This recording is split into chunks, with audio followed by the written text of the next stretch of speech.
Salut, c'est Trado. Je suis content de vous retrouver pour la préparation de la semaine de trading sur CFD euro-dollar, sur CFD Bitcoin et pétrole Brent. Je vous retrouve de l'autre côté.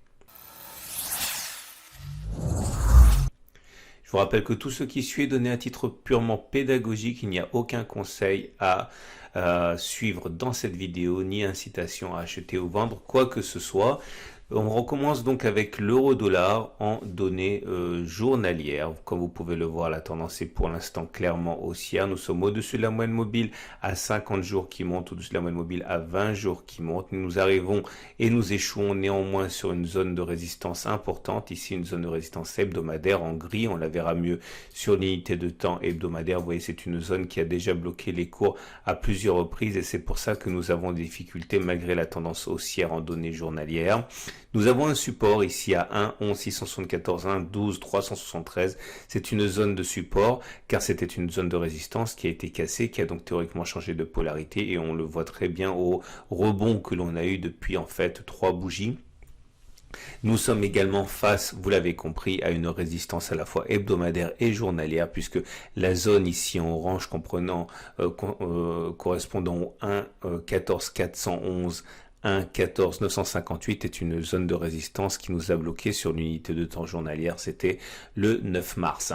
On descend d'une unité de temps pour regarder ce qui se passe sur l'unité de temps 4 heures. Sur l'unité de temps 4 heures, la tendance n'est plus du tout haussière, par contre vous pouvez le voir ici. Nous sommes plutôt sur une tendance neutre à légèrement baissière, neutre au regard de la moyenne mobile à 50 jours puisque nous sommes en dessous de cette moyenne mobile à 50 jours, mais celle-ci ne descend pas vraiment, donc on est en tendance neutre sur les unités de fond. Par contre sur l'unité de temps de court terme et la tendance de court terme donnée par la moyenne mobile à 20 périodes, eh bien nous sommes baissiers puisque nous sommes en dessous et que celle-ci descend. Alors ceux qui veulent se mettre dans le sens de la tendance baissière des unités 4 heures, eh bien ont plusieurs solutions. Soit ils attendent un aveu de faiblesse sur la zone sur laquelle nous sommes actuellement, puisque c'est une zone de résistance, ça a été une zone de support, ça a été cassé et donc ça a changé de polarité, donc c'est une zone de résistance. Pour l'instant, on ne voit aucun signe de faiblesse, mais il y a fort à parier qu'au premier signe de faiblesse sur cette unité de temps et dans cette zone verte, eh bien des traders pourraient être intéressés par engager une position baissière.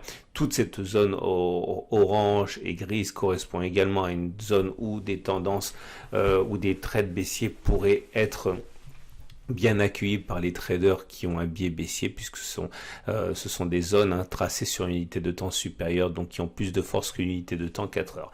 Ceux qui veulent par contre se mettre dans le sens de la tendance haussière contre la tendance de 4 heures, mais dans le sens de la hausse sur l'unité de temps journalière, eh bien guette un signal haussier sur cette zone des 1,11,674, 1,12,373, un signal haussier comme d'ailleurs il en apparaît actuellement sur ces dernières bougies. Donc si les traders qui ont un biais haussier veulent intervenir, ils guetteront donc cette zone.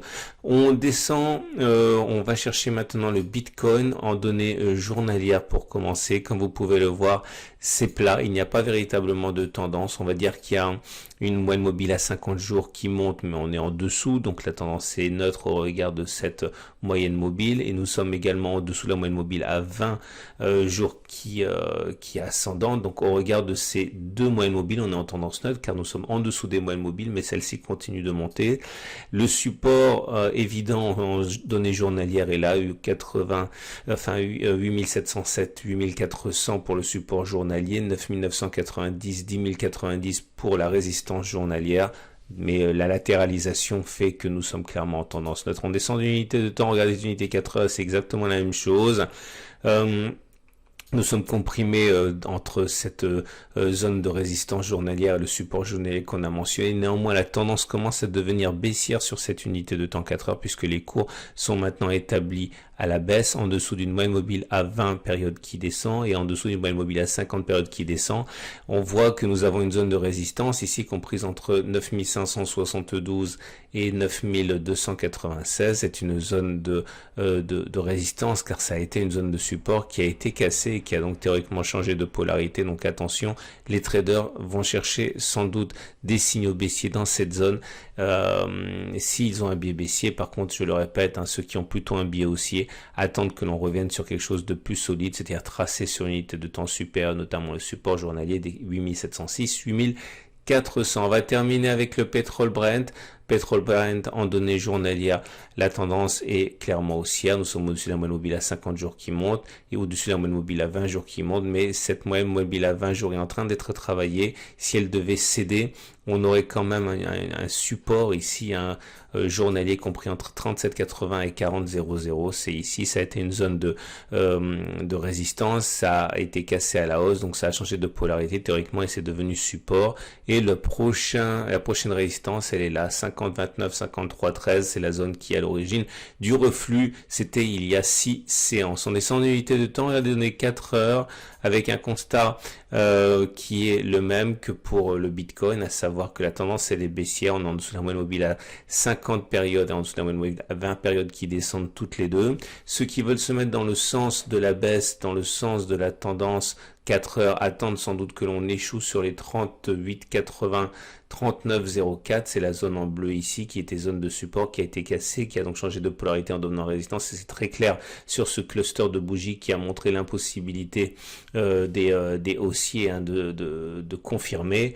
Un autre point d'entrée pour ceux qui ont un biais baissier serait la zone bleue supérieure à 39,95, 40,14, pareil, zone de support qui a été cassée et qui donc donnera du fil à retordre au haussier. Par contre, ceux qui veulent plutôt se mettre dans le sens de l'achat attendent une réaction de force sur les 37,48, 35,18, la zone orange ici, puisque c'est une zone tracée sur une unité de temps supérieure. Voilà ce qu'on pouvait dire pour ces trois marchés. Je vous souhaite une excellente journée. Je vous invite à regarder à la fin de cette vidéo l'analyse technique de moyen terme pour les indices et également la préparation de la semaine de trading de court terme sur ces mêmes indices. Je vous souhaite une excellente journée et à tout de suite pour une autre vidéo.